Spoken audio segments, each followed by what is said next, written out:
Assalamualaikum warahmatullahi wabarakatuh. Saya Nurul Hairunisa akan mempresentasikan makalah yang berjudul Strategi Pembelajaran Berorientasi Standar Proses. Pengertian strategi dan pembelajaran. Strategi menurut sederhananya adalah cara melakukan sesuatu.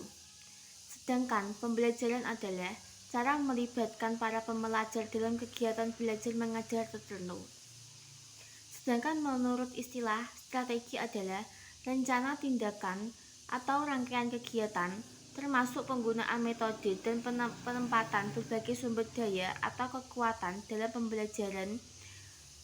Dan pembelajaran adalah proses interaksi peserta didik dengan pendidik dan sumber belajar pada suatu lingkungan belajar yang bertujuan untuk proses belajar siswa, yang berisi serangkaian peristiwa yang dirancang disusun sedemikian rupa untuk mempengaruhi dan mendukung terjadinya proses belajar siswa yang bersifat internal. Konsep dan tujuan pembelajaran yang berorientasi pada peserta didik. Pembelajaran yang berorientasi pada peserta didik menekankan kepada aktivitas siswa secara optimal. Artinya, pembelajaran menghendaki keseimbangan antara aktivitas fisik, mental, emosional, dan aktivitas intelektual. Seorang siswa yang tamatnya hanya diam saja tidak berarti memiliki kadar pembelajaran yang berorientasi pada siswa yang rendah dibandingkan dengan seni yang sibuk mencatat, sebab mungkin saja yang duduk itu secara mental ia aktif. Strategi pembelajaran di ruangan kelas. 1. Presentasi. Dalam suatu presentasi, sebuah sumber menyajikan, mendramatisasi, dan menyebarkan informasi pada pembelajar. 2. Diskusi. Sebagai salah satu strategi, diskusi adalah gagasan dan opini di antara para siswa atau guru. Strategi ini bisa digunakan dalam tahap pengajaran dan pembelajaran apapun, baik kelompok kecil maupun besar. 3. Latihan dan praktik. Dalam latihan dan praktik, para pembelajar dibimbing melewati serangkaian latihan praktis yang dirancang untuk menyegarkan kembali atau meningkatkan penguasaan pengetahuan konten spesifik atau sebuah keterampilan baru. 4. Permainan. Permainan memberikan lingkungan kompetitif yang di dalamnya para pembelajar mengerti aturan yang telah ditetapkan saat mereka berusaha mencapai tujuan pendidikan yang menantang. Faktor-faktor yang memengaruhi pembelajaran yang berorientasi pada peserta didik. 1. Guru. Guru adalah pelaku pembelajaran, sehingga dalam hal ini guru merupakan faktor yang terpenting dan di tangan gurulah sebenarnya letak keberhasilan pembelajaran. 2. Peserta didik.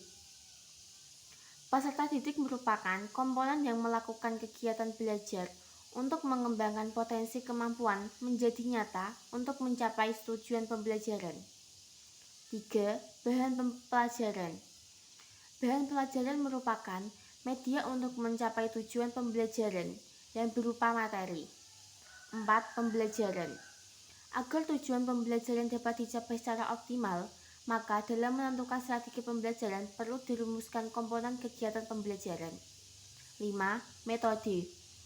Metode adalah salah satu cara yang dipergunakan untuk mencapai tujuan pembelajaran. 6. Sarana belajar. Sarana belajar adalah seperti ruang kelas, tempat duduk siswa, media, dan sumber belajar. 7. Alat. Alat yang digunakan dalam pembelajaran merupakan segala sesuatu yang dapat digunakan, seperti jangka, gambar bangun ruang segitiga, dan lain-lain. 8. Evaluasi. Komponen evaluasi merupakan komponen yang berfungsi untuk mengetahui apakah tujuan yang telah ditetapkan telah tercapai atau belum. Keuntungan dan kerugian strategi pembelajaran yang berorientasi pada peserta didik. 1. Keuntungan. Dalam strategi pembelajaran yang berorientasi pada peserta didik menekankan pada aktivitas secara optimal. 2. Kelemahan.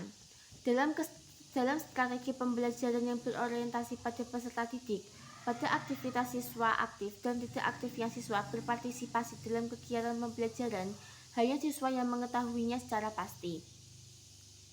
Kesimpulan, strategi pembelajaran adalah proses belajar mengajar berdasarkan kebutuhan dan minat siswa.